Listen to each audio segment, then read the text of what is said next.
Өлкөдөгү саясий кырдаал, Атамбаев Жээнбеков тирешин талкууга алган жыйын, коомчулукту биримдикке чакырган иш-чара. Мына ушундай жыйында да жалпы жаралып калган маселени, элдин ынтымагынан да жеке таарынычын биринчи орунга коюп, аны таңуулап туруп алгандар болот экен дешет эксперттер. Эртең күздүгүнү саясий абал дагы эле курчуп кетсе, анда бийлик да жоопкерчиликти алат. Бийлик менен кошо жұрт башкарган жерде отурган төбөлдөр, академиктер, илимпоздор, саясатчылар эл алдында баарыбыз бирдей күнөөнү тартабыз орношашенбиз. Аксакалдардын бул кадамы жакшы, бирок өтө кечикти. Биринчиден, экинчиден Алмаз Атамбаевди бул аксакалдарды да укпайт экен, тигини да укпайт экен, муну да укпайт экен деген жаманатты кылыш үчүн гана чогултуп атат.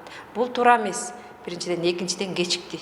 Муну президент Жээнбеков айтсын, ошо киши өлкөнүн стабилдүүлүгүн сактасын, Алмазбек Атамбаев менен сүйлөшсүн, же болбосо башка жол жок. Айтор иш-чаранын темасы ынтымак жана сабырдуулук. Коомдук ишмер Жумагул Сааданбеков чу дегенде эле негизги темага эмес, Дастан Сарыгуловдун президентке жазган кайрылуу сунушуна жана азыркы парламенттин деңгээлине кайрылды. Мына гарант болуп бер дегенден башка эчтеке жок экен. Гарант бул общий сөз. Кандай кылып гарант болуп берет? Эмне кылам? Менимче эң негизги сунуш азыркы иштеп жаткан саясий системанын модернизациялоо жөнүндө болуш керек. Мына жогорку кеңеш дегенибиз бар. Орусча айтканда рейтинги ниже плинтуса. Жалаң акча менен келген депутаттар деп көчөдөн любой кишиден сурасаң айтат.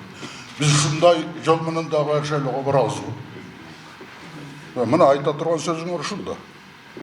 Москва шаарында өткөн 22-чи жайкы Олимпиада оюндарынын жана оор атлетика боюнча дүйнөнүн 4 жолку чемпиону Каныбек Осмоналиев ынтымакка чакыруу жакшы жөрөлгө экендигин, бирок аракеттер кайсыл бир тараптын кызыкчылыгын көздөбөгөндөй шартта болушу зарыл деген пикирде. Мындан сырткары эки президенттин орток пикирге келүүсү зарыл экендигин кошумчалап, депутаттардын санын кескин кыскартууну сунуш кылды. 120 депутаттың керегі жоқ. Кешіріп қалыңыздар, мен депутаттар жаман көрсе жармасын береді. Осыны бір ойланып көріңіздерші. Экономикадан бардықтан артта қалып, анан кейін естіге жетпейді. Жалаң инвестиция менен жашап қалған мезгілде осынша депутаттың керегі емне. Андан көрі жартысын қалтырып қойып, жартысын бүт спортту жаштарды тарбиялоо үчүн ар бир депутаттыкы 6 миллион сомдон экен. Аз биздин ар бир мектебибизде андай акча жок. Осону кайрылып элге берсек, анан кийин биз алдыга жөнөтөлөк деп мен сөзүмдү бүтүрөйүн. Мамлекеттик ишмер Апаз Жумагулов саясий тирештин майнабы жок экендигин белгилеп, биз маселени жайгарууга учурунда себепкер боло алган жокпуз деген пикирде. Кыйын акыбалды өзүбүз түздүк. Убагында чара көрө албадык. Мен оюмча бүгүндө болсо, эртеңде болсо эч качан мындай маселени токтотуш, мындай маселеге чара көрүш, биримдикке алып келиш, маселени столго тургузуп алып чечиш, бул эң ыйык нерселердин бири болот. Бул жерден бүт бардыгын Атамбаев эле күнөөлүү дегенде болбойт. Анткени бизге эмне күнөөлүү? Ошол 30 жыл мурун түзгөн укуктук саясий система күнөөлүү. Эч кимге жооп бербеген, жоопкерчилик жок мамлекеттик бийлик күнөөлүү. Ошону биз баарыбыз чогултуруп, ошону биз өзүбүз түзгөнбүз. Ушуну айтып коеюн деп атам да мен, бул жеке жарандык оюм. Экинчи маселе ынтымак. Ынтымакка баарыбыз чогулабыз, баарыбыз чакырабыз.